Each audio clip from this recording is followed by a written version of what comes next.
भगवान महावीर के चरणों में शत वंदन नमन। आप सभी को मेरा सादर जय जिनेन्द्र। 24 तीर्थंकर की श्रृंखला में आज 24वें तीर्थंकर के बारे में जानेंगे। 24वें तीर्थंकर भगवान महावीर स्वामी। भगवान पार्श्वनाथ के 250 वर्ष पश्चात असरने काल के अंतिम तीर्थंकर भगवान महावीर स्वामी का जन्म हुआ। भगवान महावीर स्वामी जैन धर्म के 24वें व अंतिम तीर्थंकर हैं। भगवान महावीर स्वामी का जन्म आज से लगभग 2500 साल पहले वैशाली गणराज्य के क्षत्रिय कुंडलपुर में हुआ था। इनके पिता का नाम सिद्धार्थ और माता का नाम त्रिशला था।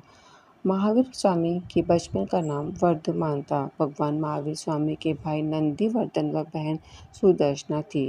राजकुमार वर्धमान के माता पिता 23वें तीर्थंकर पार्श्वनाथ के अनुयायी थे। जब भगवान महावीर गर्भ में थे तब उन्होंने सोचा संभवतः मेरे हिलने डुलने से माता को कष्ट होता होगा। उन्होंने अपने आप को स्थिर कर दिया, किंतु इसका परिणाम विपरीत रहा। गर्भ की क्रिया स्थगित होने से माता त्रिशला ने समझा मेरा गर्भ नष्ट हो गया। तभी वह चुप है। बस इस कल्पना से वह बहुत दुखी हुई। भगवान महावीर ने माँ की तड़पन देखी तो वे द्रवित हो उठे। उन्होंने हिलना डुलना तो शुरू किया, साथ ही निश्चय किया कि माता पिता की उपस्थिति में मेरा दीक्षित होना इनके लिए दुख का कारण बनेगा, अतः इनके देवासान के बाद ही मैं संयमी बनूंगा। माता त्रिशला ने चैत्र शुक्ला तेरस को एक बालक को जन्म दिया।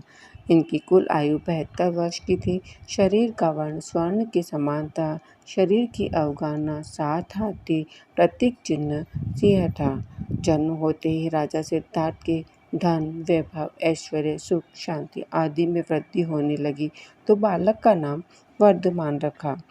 एक बार संजय व विजय नाम के 2 मुनि राजों को तत्वार्थ के विषय में कुछ शंका थी और उस शंका का राजकुमार महावीर के दर्शन मात्र से ही समाधान हो गया। तब उन मुनियों ने राजकुमार का नाम सन्मति रखा। राजकुमार वर्धमान मित्रों के साथ खेल रहे थे तो संगम देव ने भयभीत करने के लिए एक विशाल सर्प का रूप धारण कर वृक्ष पर लिपट गया। तब सभी मित्र डर गए और इधर उधर भागने लगे, किंतु वर्धमान ने वीरता से काम किया। उसे उस विशाल सर्प को उठाकर दूसरी ओर फेंक दिया। तब संगम देव ने अपना असली रूप प्रकट किया और वर्धमान की प्रशंसा कर भगवान महावीर नाम रख दिया। एक हाथी पागल हो गया था। वह किसी के वंश में नहीं हो रहा था, उत्पात मचा रहा था, तोड़ फोड़ करने लगा।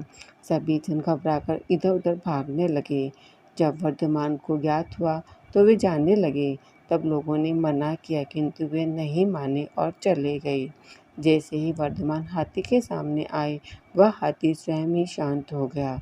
हाथी नतमस्तक हो सूंड उठाकर नमस्कार करने लगा। तब जन समूह ने कुमार की प्रशंसा की और उनका नाम अति भी रख दिया। एक राजा के पुत्र के रूप में जन्म लेने के बावजूद भी वर्धमान को सांसारिक सुखों से कोई खास लगाव नहीं था, लेकिन अपने माता पिता की इच्छा अनुसार शमशेर सामंत की पुत्री यशोदा से विवाह किया। यशोदा ने एक कन्या रत्न को जन्म दिया। उसका नाम प्रियदर्शना था। जब राजकुमार वर्धमान 28 वर्ष के हुए, उनके माता पिता का स्वर्गवास हो गया। अपने माता पिता की मृत्यु के बाद मन में संयमी जीवन अपनाने की इच्छा जागृत हुई। भगवान महावीर ने अपने परिजनों के समक्ष गृह त्याग कर संयमी होने का प्रस्ताव रखा, जिसे परिजनों ने दृढ़तापूर्वक ठुकरा दिया। उनके बड़े भाई नंदीवर्धन ने 2 वर्ष और रुकने का आग्रह किया, जिसे प्रभु ने स्वीकार किया, क्योंकि वे परिवार की अनुमति लेकर ही आगे बढ़ना चाहते थे। 2 वर्ष उन्होंने निवृत्ति प्रधान जीवन जीने लगे। इस बीच भगवान महावीर ने अनेक स्वर्ण मुद्राओं का दान दिया। 2 वर्ष का समय पूर्ण होने पर जब भगवान महावीर स्वामी की आयु 30 वर्ष की, तब सांसारिक मोह माया को त्याग कर घर छोड़ने का फैसला लिया और संयम मार्ग पर अपना कदम बढ़ाया। भगवान महावीर स्वामी 30 वर्ष की आयु में पूर्ण संयम के साथ श्रमण बने। दीक्षा लेते ही उन्हें मन पर ही ज्ञान हो गया। 12 वर्ष तक कठोर तपस्या की। इस अवधि में विभिन्न कठिन उपसर्गों का समता भाव से ग्रहण किया। भगवान महावीर को एक ही रात में 20 उपसर्ग संयम देव ने दिए थे। इन वर्षों में अनेक उपसर्ग हुए जिनका उल्लेख कई प्राचीन ग्रंथों में मिलता है। साधना के 12वें वर्ष में महावीर स्वामी मेथिया से कौशाम्बी आए और तब उन्होंने पौष कृष्ण प्रतिपदा के दिन एक बहुत ही कठिन अभिग्रह धारण किया।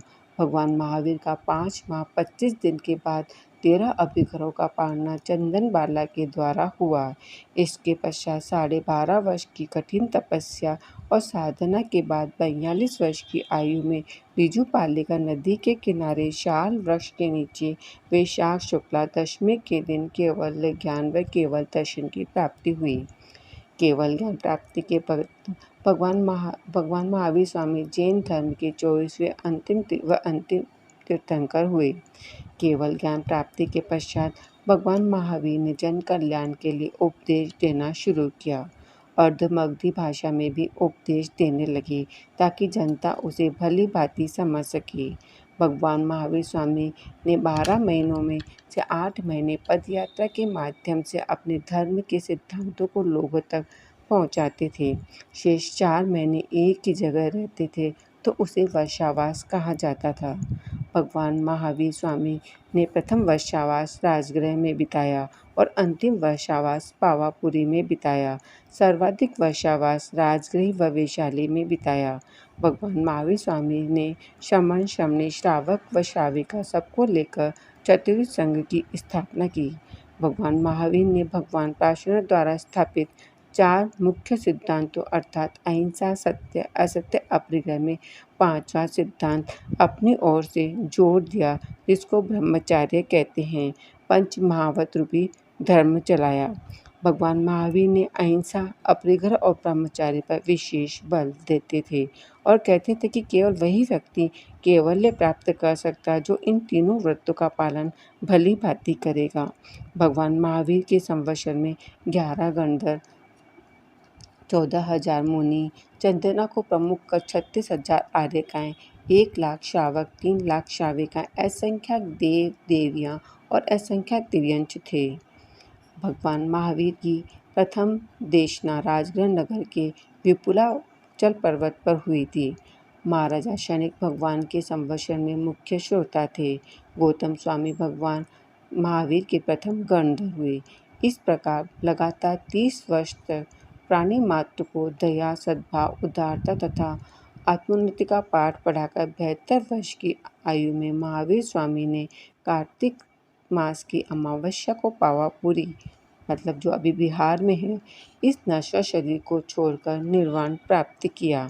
शेष अघाती कर्मों का क्षय कर योग निरोध होते ही पंचोक्षर उच्चारण जितने अल्प समय में ही सिद्ध हो गए। भगवान महावीर की पार्थिव शरीर की दाह क्रिया देवों द्वारा संपन्न हुई। भगवान महावीर 30 वर्ष गृहवास, 12 वर्ष कुछ अधिक छद्मस और कुछ कम 30 वर्ष केवली रहे। इस प्रकार कुल 72 वर्ष का भगवान महावीर स्वामी का आयुष्य था। भगवान महावीर स्वामी जब मोक्ष पधारे उस समय चौथे आर्य का 3 वर्ष 8.5 मास समय शेष रहा था। भगवान महावीर स्वामी का शासन काल 21,000 वर्ष का है। मैंने आपको भगवान महावीर स्वामी के बारे में कुछ जानकारी दी है। अगर इसमें कुछ गलत बताया हो तो आप मुझे क्षमा करें। तस्य मिच्छामि दुक्कडम। सादर जय जिनेंद्र।